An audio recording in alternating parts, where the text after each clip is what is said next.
Je suis une bénévole pour l'association Lire pour en sortir avec beaucoup de plaisir. J'interviens dans une prison qui s'appelle Mozac.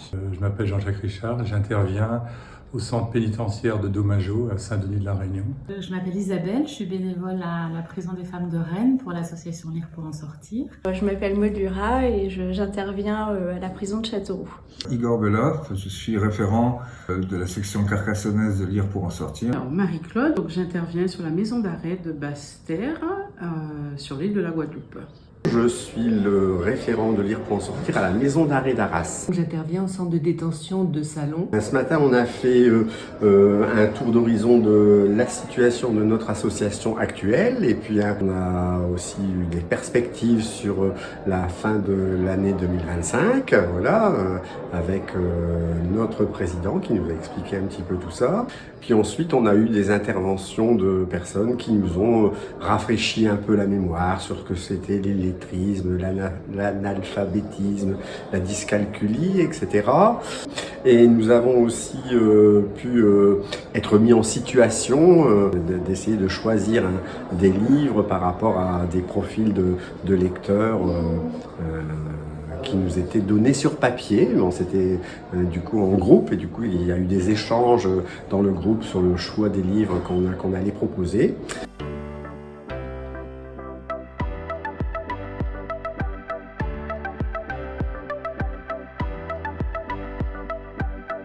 Je suis Audrey Colna, chargée de mission de l'Agence nationale de lutte contre l'illettrisme pour l'Île-de-France.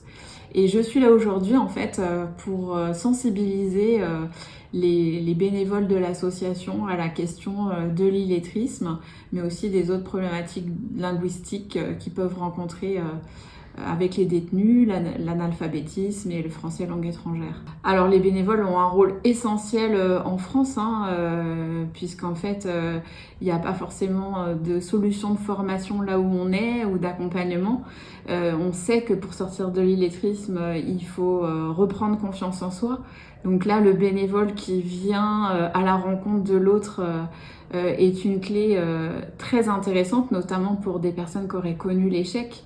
Donc s'appuyer sur quelqu'un qui vient sur son temps libre, ça peut avoir un effet tout à fait bouleversant et parfois même sensationnel sur le parcours de la personne. La présentation de la matinée m'a beaucoup intéressé, d'autant plus qu'au sein de la section de Carcassonne, on avait le projet de construire une formation avec le centre de ressources contre l'illettrisme local. J'ai bien aimé l'apport sur comment sélectionner un livre, quels étaient les critères d'un livre facile à lire.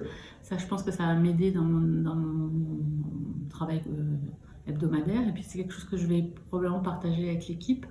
Alors c'est important de les rencontrer déjà pour mieux comprendre leurs besoins et puis savoir un petit peu comment ça se passe avec notamment les détenus qui sont petits lecteurs, parce qu'on sait qu'il y en a quand même beaucoup, et puis aussi pour leur permettre de mieux repérer des difficultés qui ne sont pas forcément exprimées et savoir en face apporter des solutions pour que la lecture soit un vrai plaisir. Mais juste se dire qu'en tant que bénévole, des fois, c'est ce petit travail que j'ai à faire, adapter le livre que je vais proposer au lecteur et toujours être dans la proposition et de l'invitation à plus pour lui. C'est très intéressant de partager en fait notre propre rapport au livre et de découvrir d'autres aspects sur comment entraîner quelqu'un à la lecture. J'ai trouvé ça intéressant parce que des fois on se sent pas tout à fait légitime et là ça nous donne des pistes en fait pour guider les personnes, notamment en grande difficulté de lecture. Et c'est vrai que le catalogue est de plus en plus adapté pour les différentes difficultés que peuvent rencontrer les lecteurs, qu'ils soient allophones, qu'ils soient dyslexiques, que ce soit de petits lecteurs, qu'ils aient des problèmes de vue. C'est vrai qu'il y a il y a des possibilités dans le catalogue de lecture de trouver des axes adaptés.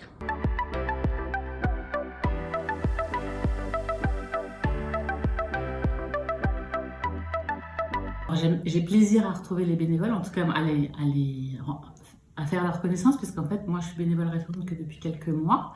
Pour moi, ça donne du sens au travail que nous faisons. Là, j'ai vraiment senti que je faisais partie d'un corps 8000 km, on le vit au quotidien, les 8000 km qui nous séparent du cœur de l'association. Et d'être venu aujourd'hui, d'ailleurs merci à l'association de nous avoir permis d'être là, c'est pouvoir se dire waouh, je fais partie d'une famille. Et ça permet de me rendre compte que je ne suis pas tout seul, même si j'ai quelques collègues à La Réunion. Et là, on n'a pas l'impression de faire partie d'une grande équipe. Et quand j'écoutais le président, c'est vrai que j'avais un peu c'était un peu émotionnel parce qu'il parlait de grands principes qui m'animent, mais que j'applique tous les jours.